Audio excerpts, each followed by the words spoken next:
मेरे प्रिय दर्शकों नमस्कार। ऋषि ज्योतिष में आपका स्वागत है। दर्शकों, जैसा कि आप जानते हो, ऋषि ज्योतिष समय समय पर आपका मार्गदर्शन करता रहा है। सबसे पहले तो मैं आपको बहुत धन्यवाद देना चाहता हूं कि आप मेरे वीडियो बड़ी उत्सुकता से देख रहे हैं। आशा करता हूं आगे भी देखते रहे होंगे। दर्शकों, आपने इससे पहले मेरे चैनल में भी या और दूसरे भी किसी भी चैनल में या किसी विद्वान के कथन अनुसार आपने ये देखा होगा कि ऐसा सुना है, ऐसा देखा है कि कुंडली में राजयोग होते हैं। ग्रहों की शुभ स्थिति उसको राजयोग बता देते हैं। ऐसे क्योंकि ज्योतिष पुराना शास्त्र है, ज्योतिष की उत्पत्ति हमारे वेद पुराणों से हुई है। ऐसा माना जाता है कि ऋग्वेद से ज्योतिष की उत्पत्ति हुई, पहले वेदों के द्वारा ही गवर्न होता था। इसका वर्णन ज्योतिष का ब्रह्म पुराण में भी आता है, हर एक पुराण में कुछ ना कुछ कहीं कहीं आता है। आम आदमी सिर्फ राजयोग को पकड़ करके बैठ जाता है। आज के युग में राजयोग का मतलब है उसका जीवन सम्मानपूर्वक व्यतीत होगा। जिस तरह का राजयोग होगा उस तरह का उसको सम्मान मिलेगा, घर में सम्मान मिलेगा, या अपने जाति में मिलेगा, या अपने गांव में मिलेगा, या अपना जिले राज्य या देश में या विदेश में मिलेगा। मतलब ये निर्भर करता है वह सम्मान की ऊंचाई कितनी ऊंची है, उसी प्रकार से ही राजयोग बनेगा।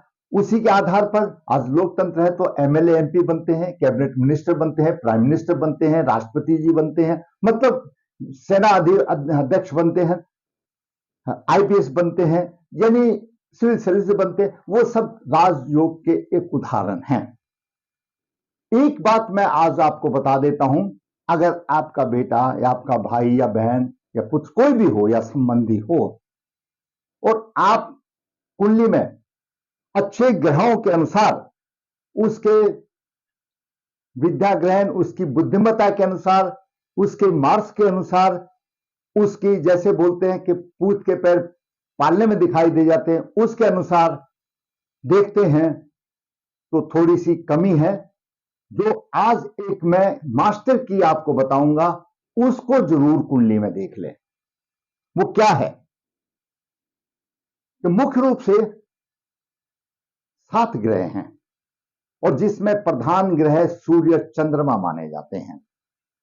ज्योतिष का गहन अध्ययन है, जितना हम पीछे जाएं तो ज्योतिष अथाह सागर है।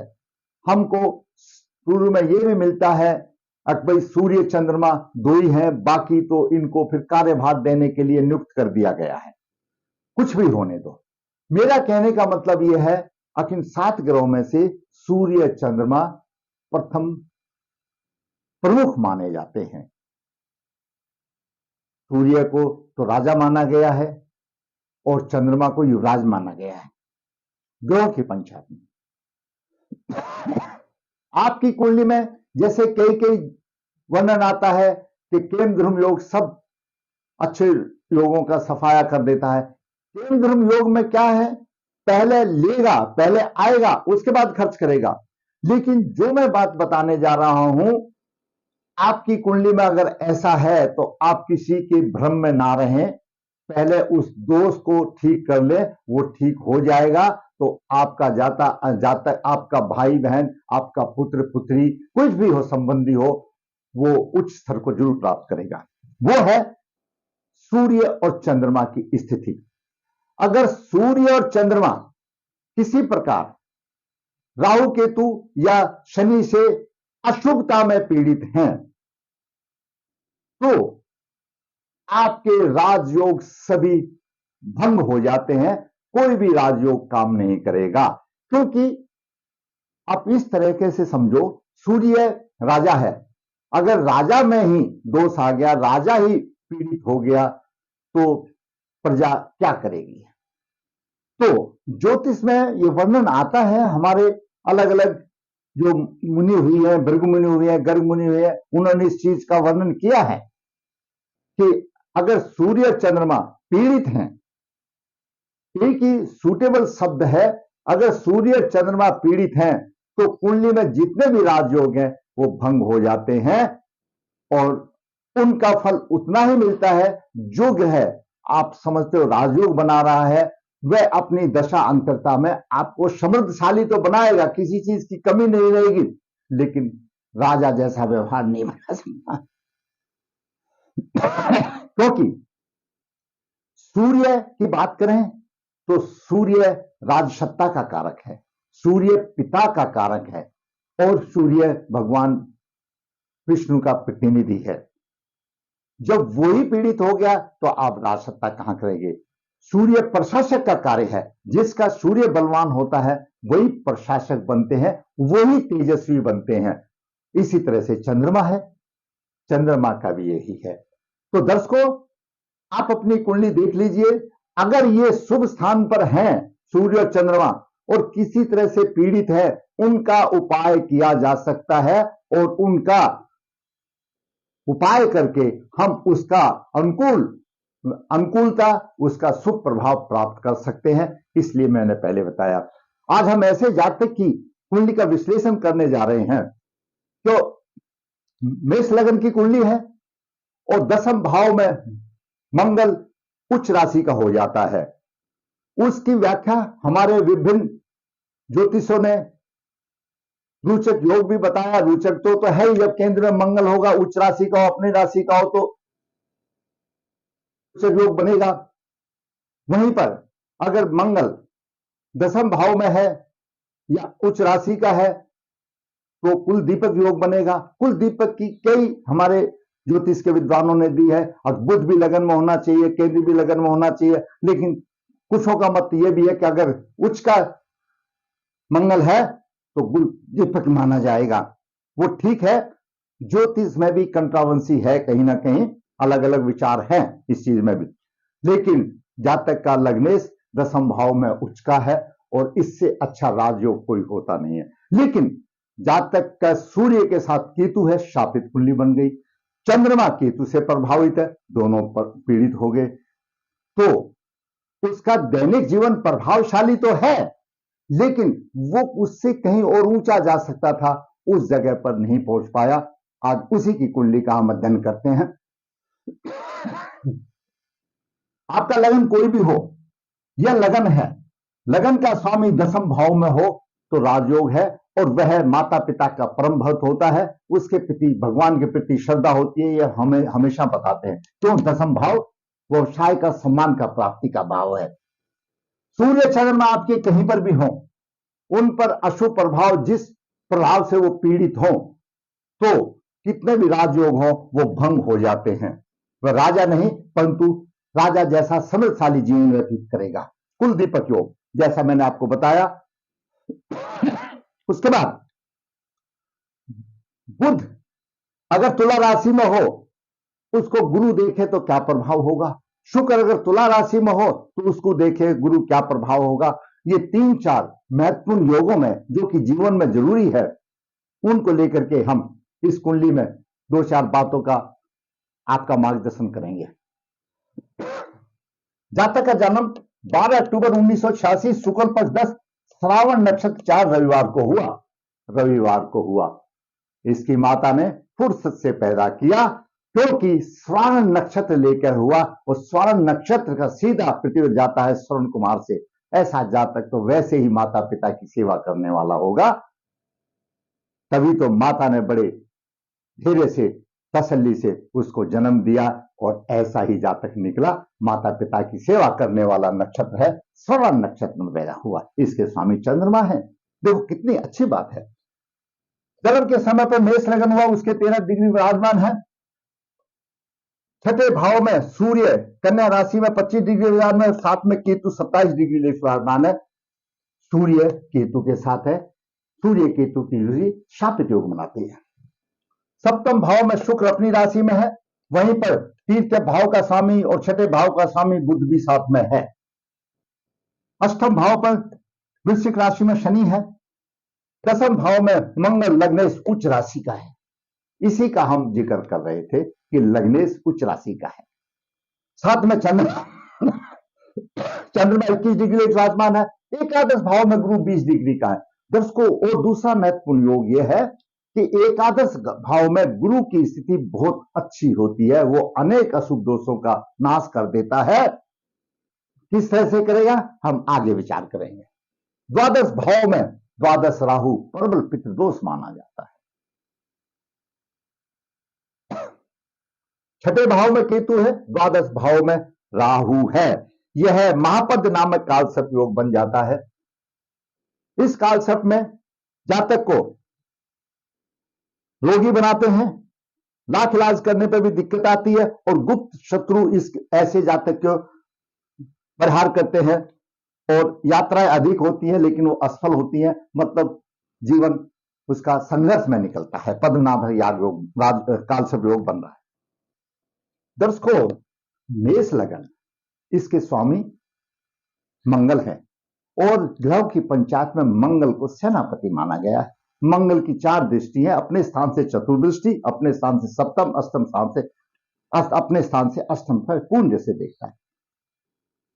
सेनापति की राशि है।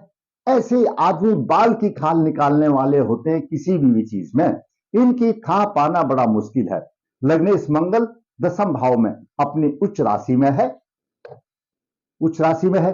कोई भी लग्नेश जब दशम भाव में होता है तो माता पिता का भक्त होता है, भगवान के प्रति उसकी श्रद्धा होती है, समाज में सम्मान मिलता है। मंगल यहां पर रोचक योग भी बना रहा है और साथ में कुल दीपक योग भी बन रहा है। अपने कुटुंब का, परिवार का, समाज का अग्रणी बनेगा, प्रतिनिधि बनेगा और सम्मान को प्राप्त करेगा। अच्छा योग बन रहा है, उच्च योग बन रहा है। मंगल चतुर्दृष्टि से लगन को देख रहा है, लगन को प्रभावित कर रहा, सम्मान के ऊंचे उठा रहा है। सप्तम दृष्टि से नीच दृष्टि से देख रहा है, माता के पक्ष में थोड़ा सा प्रभाव अशुभ जाता है, संबंध नहीं रहता है। अब बात करते हैं चंद्रमा की। चंद्रमा चतुर्थ भाव का स्वामी है और सप्तम भाव में है। यह पिता के लिए थोड़ा सा विचार वैमनस्य रहता है, राज व्यवसाय में सम्मान की प्राप्ति होगी, मां से ऐसे संबंध होंगे। यहां पर चंद्रमा है तो अपनी राशि को देख रहा है, यह पिता का स्थान है तो मंगल उच्च का है, तो दोनों का बराबर हो गया। पिता के लिए भी अच्छा है और माता के लिए भी अच्छा है। जो मंगल या नीच दृष्टि से देख रहा था उसकी पूर्ति चंद्रमा ने कर दी। आगे देखते हैं चंद्रमा क्या करेगा। बुध की बात करें, बुध तीर्थ भाव का स्वामी और छठे भाव का स्वामी है, सप्तम भाव में है। बुध की दृष्टि लगन पर है, रोगेश है, अपना प्रभाव देगा, रोगी तो होगा ही, कुछ ना कुछ रोग तो देगा ही उससे संबंध में। दूसरा साथ में शुक्र भी है, शुक्र सप्तम भाव का कारक है, अकेला कारक नहीं है, साथ में बुध आ गया, इसकी वैल्यू बढ़ गई तो पत्नी को भी रोग देगा।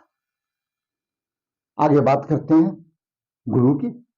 गुरु भाग्य का स्वामी है और द्वादश भाव का स्वामी है। मेन त्रिकोण राशि गुरु की भाग्य में, धनु राशि में है, आमदनी के भाव में है। भाग्य की शक्ति से धार्मिक अपनी भावना से भरा हुआ होगा और अपने धर्म आचरण से प्रसिद्ध माना जाएगा। धन की आमदनी करेगा, धन की उसको कमी नहीं होगी। सप्तम दृष्टि से पंचम भाव को देख रहा है, बुद्धि संतान के पक्ष में अच्छा होगा, बुद्धि संतान पक्ष से अच्छा होगा। पंचम दृष्टि से थोड़ा सा भाई बहन के साथ वैमनस्य का विचार रहेगा। तीर्थ भाव पराक्रम भाव को देख रहा है, शत्रु राशि है। खास विषय, खास जो जिंदगी का एक पहलू, गुरु नवम दृष्टि से सप्तम भाव को देख रहा है। सप्तम भाव तो हर आदमी के लिए बहुत जरूरी है। जैसा मैं वीडियो में बताता हूं, मैं तो उस प्राण का आदमी हूं, अगर जिसका गृहस्थी जीवन सुखी तो उसका सब कुछ सुखी। सप्तम भाव को देख रहा है गुरु, अच्छा सुख मिलेगा, स्त्री के पक्ष में अच्छा सुख मिलेगा। और देखियो दर्शकों, गुरु की दृष्टि शुक्र पर है, ऐसा जातक बहुत ही अच्छा चरित्रवान होगा। गुरु की दृष्टि बुध पर भी है, अच्छा बुद्धवान होगा। अगर बुध तुला राशि में हो और गुरु उसको देखे तो ऐसा जातक बुद्धवान भी होगा, गुणवान भी होगा, सम्मान मिलेगा। अगर शुक्र सप्तम तुला राशि में हो और गुरु उसको देखे तो उसको अच्छा स्त्री सुख मिलेगा और आनंद में जीवन मिलेगा और समृद्धि सुख मिलेगा। उसको किसी चीज की कमी नहीं रहेगी। हाँ, एक बात और यहीं पर कह दूं कि मैं भूल ना जाऊं कि शुक्र स्त्री का प्रतिनिधि कर रहा है और लगन को देख रहा है। शुक्र स्त्री का प्रतिनिधि कर रहा है, अपने भाव में है और लगन को देख रहा है। जैसा इसकी स्त्री कहेगी वैसा अवश्य ही करेगा। दोनों की तालमेल एकदम गुटमिट हो जाएगी, एक और एक 11 हो जाएंगे। स्त्री की कहने पर अवश्य चलेगा। ऐसा जाता है क्यों? स्त्री का प्रभाव लगन पर है तो अपनी स्त्री के प्रभाव में रहेगा, दोनों का अच्छा प्यार रहेगा। अब बात करते हैं, शुक्र मैंने बता दिया सप्तम भाव में है, अपनी राशि में है, साथ में बुध भी है। रोग तो जरूर देगा लेकिन पत्नी इसकी सुंदर होगी और स्त्री का सुख बहुत मिलेगा। पत्नी का इसको अच्छा सुख मिलेगा, कोई दिक्कत नहीं आएगी पत्नी के सुख में। अब बात करते हैं शनि की। दर्शकों, शनि दसम भाव का स्वामी, एकादश भाव का स्वामी, अष्टम भाव में है। आयु तो लंबी होगी। तीसरी दृष्टि से दसम भाव को देख रहा है। परिश्रम अधिक करना पड़ेगा।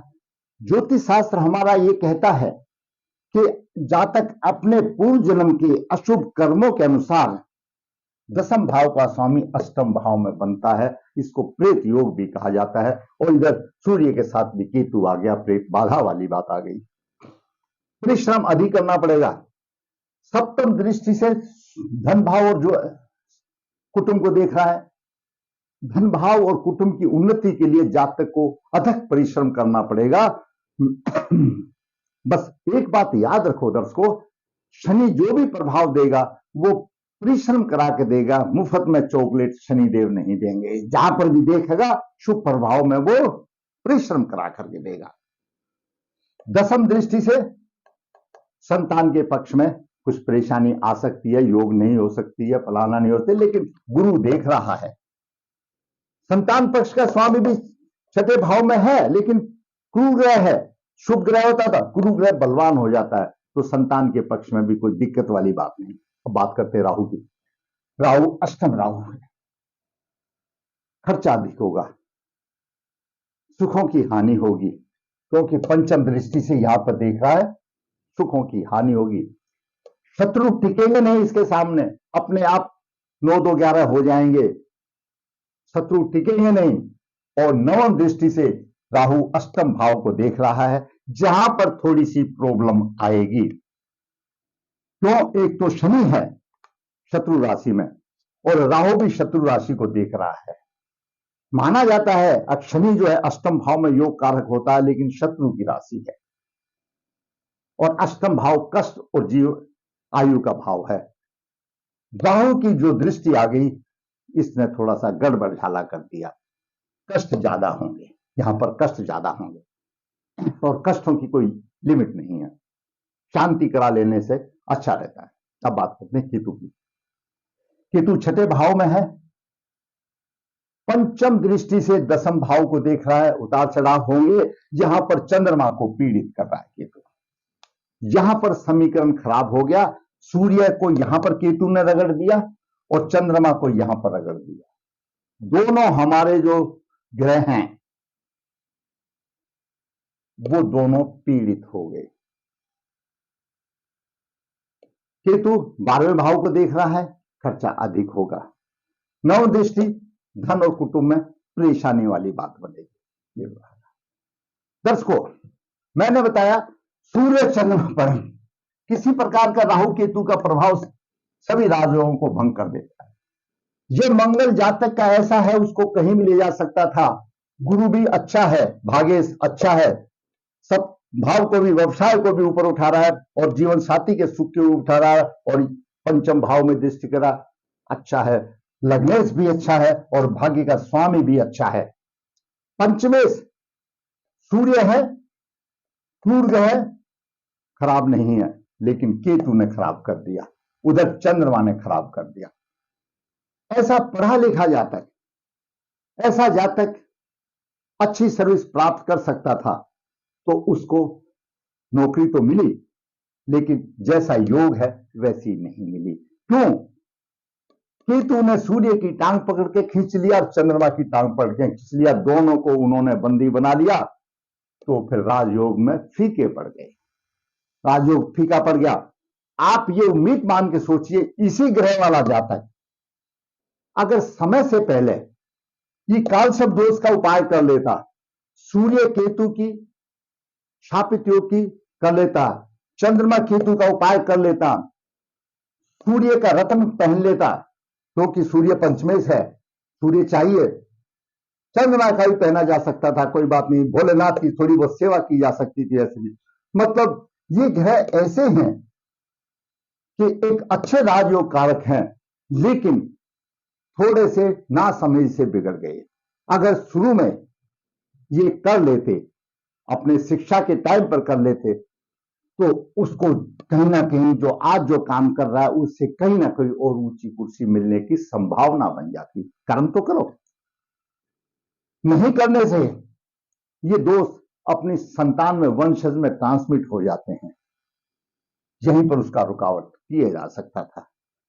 चंद्रमा पीड़ित होने से माता की हालत इनकी खराब हो गई, क्योंकि केतु ने चंद्रमा को पीड़ दिया, और फिर मंगल को मौका मिल गया नीच दृष्टि में। पहले मंगल नीच दृष्टि से देखता था, चंद्रमा बचा रहा था, लेकिन केतु ने चंद्रमा को पीड़ित कर दिया तो चंद्रमा बचा नहीं पा रहा, तो कैसे होगा? तो माता की इनकी हालत अच्छी नहीं रही थी। मुझे मालूम है, इस जातक को भी मैं व्यक्तिगत रूप से जानता हूं। तो माता की हालत इनकी अच्छी नहीं रही थी, पिता की हालत ठीक थी, कोई दिक्कत नहीं थी। ये प्रेत योग हो गया, यहां पर सूर्य पीड़ित हो। ऐसे जातक आपके घर में भी, हमारे समाज में, और यानी कहीं पर भी हो सकते हैं जो मेरे वीडियो को सुन रहे हैं। उनका उपाय अगर प्रारंभिक अवस्था में आप कर लेते हो तो आपके कहीं ना कहीं श्रेणी चेंज हो जाती है। फर्स्ट डिवीजन से सेकंड डिवीजन या सेकंड से फर्स्ट डिवीजन जरूर आ जाएगी, कुछ ना कुछ आपको फायदा मिलेगा। मैं ये तो नहीं कहूंगा कि आप बहुत ऊंची कुर्सी बैठ जाओगे, लेकिन आप कहीं ना कहीं अपने व्यवसाय में अच्छी तरक्की के पात्र बन सकोगे, अगर यहां चंद्रमा और चंद्र सूर्य को बचा लोगे तो। कुछ मंगल तो दे रहा है, दे रहे तो ये नहीं दे रहे, इस तरह से सोचो। क्यों? वो युवराज है, राजा है, क्या करेगा उसको? मैंने आज आपका एक होनहार पुरुष की, जिसकी आयु अभी 14 और 37 साल की आयु हो चुकी है, अच्छा खाता पीता है, शुक्र पर गुरु का प्रभाव है, अच्छी मोटर गाड़ी है, कोई दिक्कत नहीं है उसके पास, अच्छा रहने को घर, अच्छी संतान है, अच्छा जीवन साथी है, सब कुछ ठीक है। लेकिन ये योग कमजोर पड़ गया सूर्य और चंद्रमा के पीड़ित होने की वजह से। कालसर्प दोष की शांति करे, पितृदोष निवारण करे, जो मैंने बताया शांति करे। ऐसा जातक सूर्य का रत्न धारण कर सकता है, आराम से कर सकता है। गुरु दाखिला कितना अच्छा, लग्नेश कितना अच्छा है।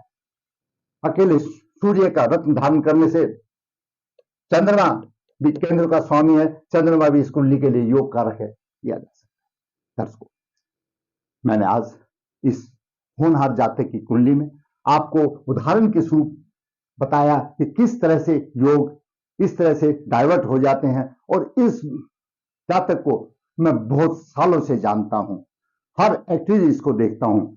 मैंने शायद पहले भी इनको एक सूचना तो दी थी, लेकिन भाग जब होगा तो तभी जब प्रभु को होगा। अगर मैं आपको इस वीडियो के माध्यम से ये आपका मार्गदर्शन आपको बताना, सचेत करना चाहता हूं, अगर आपके किसी भी कुंडली में इस तरह के योग हैं और जो राजयोग है लेकिन किसी कारणवश नहीं मिल रहा, उसका उपाय कर लो, कुछ ना कुछ अवश्य मिलेगा, कुछ ना कुछ जरूर मिलेगा। दर्शकों, दिशु ज्योतिष नर्मदा जी के तट के नजदीक नवदेहर, यहाँ पर कालसर्प दोष, पितृदोष की पूजा की जाती है। जो इच्छुक है संपर्क कर सकता है। दिशु ज्योतिष हाथ से पत्रिका लिखता है, पूरे जीवन का सार निचोड़ देता है, जो इच्छुक है संपर्क कर सकता है। दिशु ज्योतिष कन्या भाव के लिए गुरमिलान बिना किसी शुल्क के आसान करने के भेजता है, जो इच्छुक है संपर्क कर सकता है। दिशु ज्योतिष आपको जो प्रॉब्लम आ रही है, मैंने आपको बताया है कि आप मेरे कमेंट्स में लिख दीजिए और मैं वीडियो बनाकर आपकी समस्या का समाधान अपने ज्ञान और शास्त्रों के अनुसार करूंगा, ताकि और भी मेरे दर्शक वैसे योगों का लाभान्वित होंगे। फिर कहूंगा, अगर आप मेरा वीडियो अच्छा लगा तो लाइक करें, शेयर करें, जिस दर्शक ने मेरा सब्सक्राइब नहीं किया चैनल, तो सब्सक्राइब करें ताकि मेरा भी मनोबल ऊंचा हो और इसी प्रकार वास्तविक मूल्य बना करके मैं आपका मार्गदर्शन करता रहूं। धन्यवाद।